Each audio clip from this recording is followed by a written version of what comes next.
My channel knowledge palace. आज हम बात करेंगे कसम की बुनियाद पर अदालत के फैसले, यानी कि जो हमारा आज का लेक्चर है उसका जो इन्वान ये है कि क्या कसम की बुनियाद पर अदालत फ़ैसला सुना सकती है। क्या अदालत जो है कसम की बुनियाद पर डिसीजन जो है वो दे सकती है और पार्टीज़ के दरमियान जो डिस्प्यूट्स हैं वो रिजॉल्व कर सकती है। यानी कि जब एक पार्टी जो है कोर्ट के पास आई और इसने केस फाइल किया और ये कहा कि मेरे पास कोई और प्रूफ नहीं है, लेकिन मैं जो भी मैं क्लेम कर रहा हूँ उसमें मैं कसम दे सकता हूँ, यानी कि हलफ ले सकता हूँ और कहे कि बस मैं हलफ देता हूँ और मैं सच कह रहा हूँ और इसी बेस पर आप फैसला सुना दें। तो क्या अदालत जो है उस बंदे की, यानी जो भी पार्टी है, जो मुद्दई है, उसकी बात को सुनते हुए और उससे ओथ लेके और उससे कसम लेके फ़ैसला कर देगी? क्या ऐसा मुमकिन है? और अगर ऐसा करेगी तो क्या जो दूसरी पार्टी है उसको मौका नहीं दिया जाएगा? क्या उसकी बात नहीं सुनी जाएगी? और ये है क्या एक्चुअली, ओथ या हलफ है क्या और इसकी अहमियत क्या है? तो किस तरह से कोर्ट जो है कसम की बुनियाद पर जो है फ़ैसला कर सकती है? तो इन क्वेश्चंस के आंसर जो हैं आज के हम लेक्चर में देखेंगे। एक्चुअली हमारे पास जो इसके कसम की बुनियाद पर फ़ैसला, इसकी बाकायदा जो हमारे पास एक प्रोविज़न मौजूद है, लॉ ऑफ एविडेंस है, कानूनी शहादत ऑर्डर 1984। इसका आर्टिकल है 163। ये कहता है एक्सेप्टेंस, जो 163 आर्टिकल है वो है एक्सेप्टेंस और denial of claim on oath. यानी कि ये कहता है कि अगर कोई बंदा, यानी कि जो मुद्दई है जिसने केस फाइल किया है, जो केस फाइल करने वाला है उसे मुद्दई कहा जाता है और इंग्लिश में इसको प्लेंटिफ कहा जाता है। तो जिसने केस फाइल किया है वो अदालत में आए और आके कहे कि मैंने ये काम किया है। फॉर एग्ज़ाम्पल वो ये कह देता है कि मैंने कोई अमाउंट, यानी कि कोई रकम जो है दूसरी पार्टी को दी है, लेकिन मेरे पास इसका सबूत मौजूद नहीं है। मैंने कोई रिटन जो है डॉक्यूमेंट्स जो है तहरीरी तौर पर तैयार नहीं किया, लेकिन मैंने वो मेरा दोस्त था या रिश्तेदार था या उससे मोहब्बत और उन्स की बुनियाद पर जो है मैंने उसे ये रकम दे दी, लेकिन अब वो रिटर्न नहीं कर रहा। लेकिन मेरे पास बेशक बाकी कोई प्रूफ मौजूद नहीं है, लेकिन मैं हलफ ले सकता हूँ और ओथ बात कह सकता हूँ, कोर्ट के सामने ये कसम दे सकता हूँ कि मैंने इसको जो है अमाउंट पे की है। तो क्या और वो ये कहता है कि बस कोर्ट मुझसे कसम ले और ये फैसला कर दे। तो अदालत क्या करेगी, इस पर दूसरी पार्टी, यानी कि जो अपोजिट पार्टी है, उसको नोटिस करेगी और उसको बुलाएगी और कहेगी कि ये जो है मुद्दई जो है वो ये क्लेम कर रहे हैं कि उन्होंने आपको जो है ये अमाउंट पे की है और उन्होंने ऑन ओथ जो है ये बात कही है और वो ऑन ओथ इस बात को कबूल कर रहे हैं। तो क्या आप इसके क्लेम को एक्सेप्ट करेंगे? तो अगर तो उसके क्लेम को एक्सेप्ट कर लेता है, फिर तो बात ही ख़त्म हो गई। फिर तो सेकंड पार्टी को कहा ही नहीं जाएगा कि आप भी हलफ लें, उसको कहने की ज़रूरत ही नहीं है। लेकिन अगर वो डिनाई करता है तो फिर उसको भी ऑफ़र की जाएगी कि जिस तरह से उन्होंने ऑन ओथ बात की है, ऑन ओथ कहा है, तो आप भी ओथ ले लें, आप भी ओथ ले के, कसम ले के आप इनकार कर दें, डिनाई कर दें कि आपने उससे अमाउंट नहीं ली। लेकिन जो अपोजिट पार्टी है उसको मजबूर नहीं किया जाएगा कि वो भी कसम दे, उसको कंपेल नहीं किया जा सकता, उसको सिर्फ ऑफ़र की जा सकती है, फोर्स नहीं किया जा सकता कि वो भी ओथ लें। तो उन्होंने एक पार्टी ने तो ऑन ओथ बात की है, लेकिन दूसरी पार्टी को ऑफ़र की जा सकती है कि अभी ऑन ओथ इनकार कर दें, डिनाई कर दें, लेकिन उसको फोर्स नहीं किया जाएगा। तो अगर तो दोनों पार्टीज़ जो है ऑन ओथ बात कर लेंगी, एक ने ऑफ़र की, मुद्दई ने केस फाइल किया और ऑफ़र कोई क्लेम लेके आया, उस पे अपोजिट पार्टी ने इसको उसके क्लेम को डिनाई कर दिया और उसने भी ऑन ओथ डिनाई किया, तो फिर तो कोर्ट जो है इस पे फ़ैसला कर देगी ना। दोनों पार्टीज़ जो अगर उस पे एग्री होगी तो अदालत फ़ैसला कर देगी। फिर तो कोई किसी भी किस्म की गवाही की भी ज़रूरत पेश नहीं रहेगी और ना ही कोई आर्ग्यूमेंट्स वगैरह की ज़रूरत होगी। और फिर कोर्ट जो फ़ैसला करेगी उस पे अपील भी फ़ाइल नहीं की जा सकती, तो ना ही इसको चैलेंज किया जाएगा, क्योंकि एक ने ऑफ़र की थी और ऑन ओथ जो है वो कोर्ट में केस लेके आया और फिर दूसरी पार्टी को जब ऑफ़र की तो उसने भी जो है ऑन ओथ उसको डिनाई कर दिया। अब कोर्ट का जो भी फ़ैसला होगा वो फाइनल होगा, उस पे ना तो अपील की जाएगी ना ही उसको चैलेंज किया जाएगा। अब कोर्ट की यहाँ पे अपनी डिस्क्रिशन है कि वो चाहे तो पार्टी को, किसी भी पार्टी को जो भी कोस्ट वो मुनासिब समझे कोस्ट कर सकती है। अब ये जो कसम वाला मामला है ना, यहाँ पे ये क्रिमिनल्स में नहीं होगा, ये सिर्फ और सिर्फ सिविल मैटर्स जो है सिविल केसेस में होगा, क्रिमिनल में नहीं होगा, और ना ही ये हदूद केसेस में होगा। क्योंकि इस तरह से तो लोग बहुत सारे क्राइम करके मर्डर कर देंगे या फिर कोई भी हीनियस क्राइम करके तो आके कोर्ट में कह देंगे कि भाई ठीक है हम ओथ देते हैं, और हम ऑन ओथ कहते हैं कि हमने नहीं किया, या हम हल्फन कह देते हैं कि हमने नहीं किया, कसम खा लेते हैं।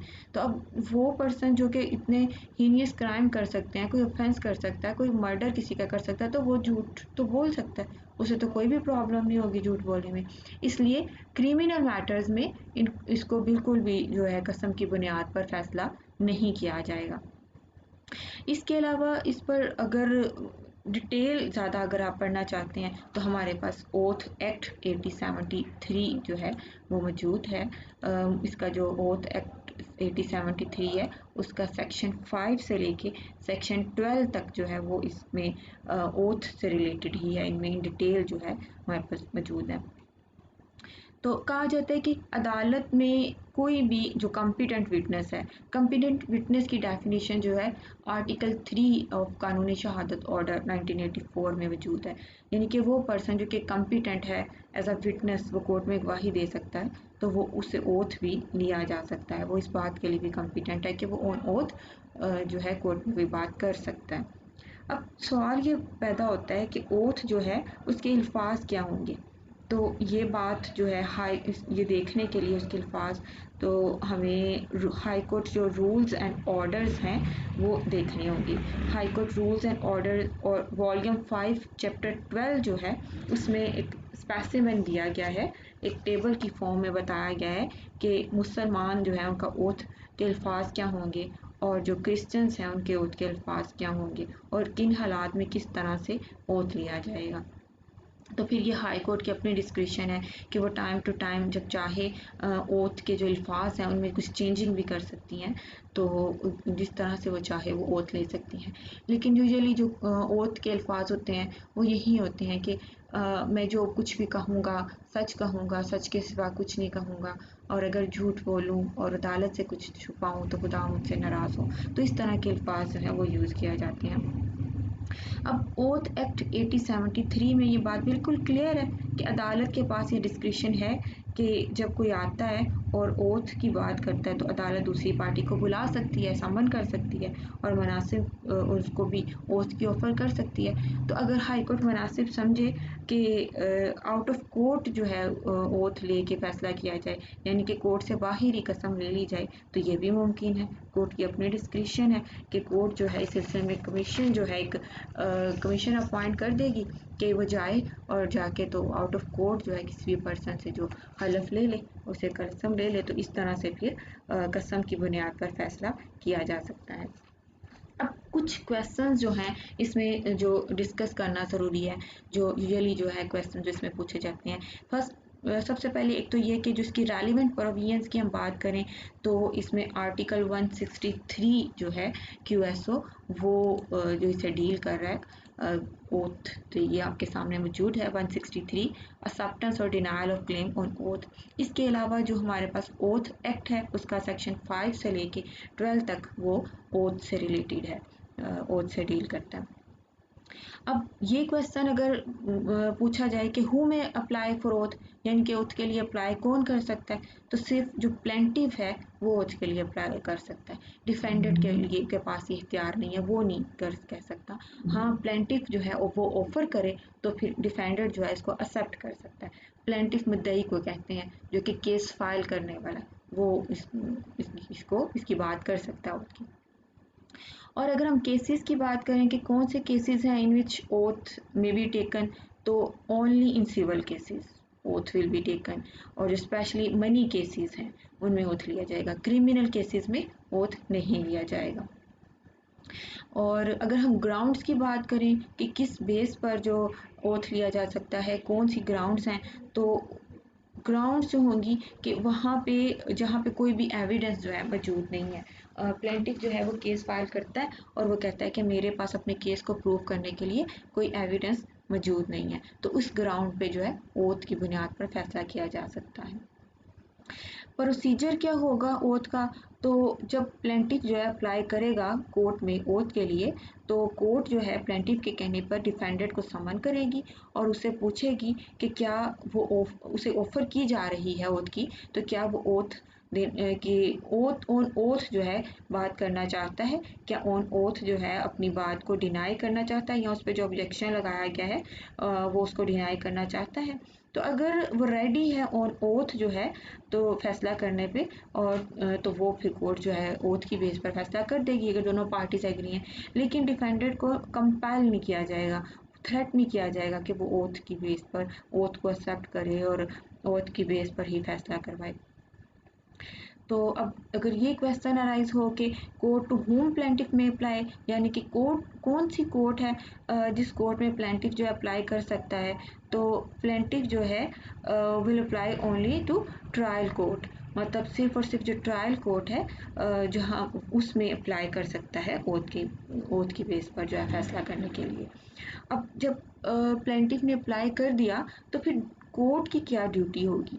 तो कोर्ट की वही हम पहले भी इस पे बात कर सकते हैं कि जब अप्लाई किया है प्लेंटिफ ने कि वो ओथ की बेस पर फैसला कर दें और कोर्ट समझती है कि सच में इस पे के पास कोई सफिशेंट एविडेंस नहीं है अपने केस को प्रूव करने के लिए, तो कोर्ट क्या करेगी, जो अक्यूज्ड है उसको सम्मन करेगी और उसको कोर्ट में बुलाएगी कि और तुम्हें ऑफर की जा रही है, तो वो तुम पे ये ऑब्जेक्शन है या ये क्लेम किया गया है, तुम पे ये इल्ज़ाम है, तो तुम इसको एक्सेप्ट करते हो कि औरत की बुनियाद पर फैसला कर दिया जाए।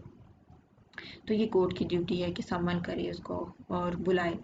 तो अगर हम टाइप्स की बात करें ओथ की, तो there are two types of oath, one is general oath and second is special oath. जो जनरल ओथ है वो क्यूएसओ में इसको डिफाइन किया गया है 163 में, और जो स्पेशल ओथ है उसको जो ओथ एक्ट 1873 है उसमें इसको डिस्कस किया गया है। इसके अलावा इस पे कुछ प्रोहिबिशन फैक्टर्स भी हैं कि प्रोहिबिशन फैक्टर्स क्या हैं कि there is no concept of oath in criminal as well as in हदूद केसेस, यानी कि जो क्रिमिनल केसेस हैं उसमें ओथ नहीं होगा, ओथ की बेस पर फैसला नहीं होगा। इसके अलावा जो हदूद केसेस हैं उसमें भी ओथ की बेसिस पर फैसला नहीं होगा। इसके अलावा अगर अपील की बात की जाए तो there is no right of appeal, so when defendant gives the oath then plaintiff will lose the case and then he cannot apply for appeal as well as revision। तो जब क्योंकि plaintiff खुद offer करता है कि defendant को कि वो ओथ की बेस ओथ हलफ दे, यानी कि पहले तो प्लेंटिफ ने ओथ दे दिया, कसम खा ली जो केस फाइल किया उस पर, तो फिर डिफेंडेंट को कहा जाता है कि अब अगर वो इनकार करना चाहता है उस पर जो भी इल्ज़ामात वगैरह लगे हैं तो वो ऑन ओथ जो है इनकार कर दे, कसम खा ले। तो जब वो डिफेंडेंट जो है कसम उठा लेता है और ऑन ओथ जो है वो डिनाई कर देता है, तो फिर जो प्लेंटिफ है ना, इनकी जो मदई है वो केस हार जाता है, तो फिर उसके पास कोई राइट नहीं बचता कि वो अपील फाइल करे या फिर रिवीजन फाइल करे। समटाइम ऐसा होता है कि एक पार्टी जो है केस फाइल करती है और वो इन दोनों के दरमियान किसी भी मैटर पे अगर डिस्प्यूट होता है, ओथ आम तौर पर जो है मनी से रिलेटेड जो कि केसेस होते हैं उनमें जो है इसमें फैसले होते हैं ओथ पे। तो जब दोनों पार्टीज जो है डिनाई कर रही होती हैं तो एक पार्टी जो है यानी कि जो प्लेंटिफ है वो ये कह देता है कि ठीक है, अगर डिफेंडेंट जो है वो कसम उठा लेता है, ऑन ओथ कह देता है कि भाई मैंने उसने रकम नहीं ली तो मैं केस छोड़ दूंगा। तो फिर अगर डिफेंडेंट ऐसा कर दे, वो कसम उठा ले और कहे कि भाई मैंने इसे इसकी कोई रकम नहीं देनी, तो फिर प्लेंटिफ को छोड़ना पड़ता है, फिर वो बाउंड होता है कि वो उस केस से विड्रॉ करे।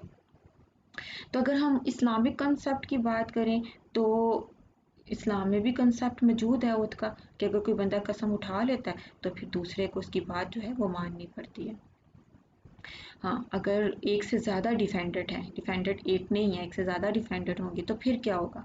तो व्हेन देयर आर टू और more defendants then is the case is every defendant will be responsible to his extent, यानी कि जो हर डिफेंडेंट है वो पर्सनली जो है रिस्पॉन्सिबल होगा कि उसे हर डिफेंडेंट को अलग अलग ओथ देना होगा। अगर एक ने कसम उठा ली और उसने इनकार कर दिया तो उसका मतलब ये नहीं है कि बाकी के डिफेंडेंट जो हैं बस उनकी कोई जिम्मेदारी नहीं रही, नहीं, बाकियों की जिम्मेदारी एज इट इज़ होगी। वो चाहे तो उसको एक्सेप्ट कर लें उन पे जो इल्ज़ामात वगैरह लगे हैं, तो या फिर उसको कसम उठा के यानी कि ऑन ओथ जो है उस पर जो इल्ज़ामात वगैरह लगाए गए हैं उससे इनकार कर दें। तो इस तरह से हर डिफेंडेंट जो होगा वो सेपरेटली जो है रिस्पॉन्सिबल होगा। तो ये इस तरह से जो है ओथ की बुनियाद पर फैसले होते हैं, और ये फैसले जो हैं सिविल केसेस में होते हैं, क्रिमिनल केसेस में ओथ की बुनियाद पर फैसले नहीं होते। तो उम्मीद है कि आज का लेक्चर आपको समझ आया होगा। Thanks for watching. अल्लाह हाफिज़।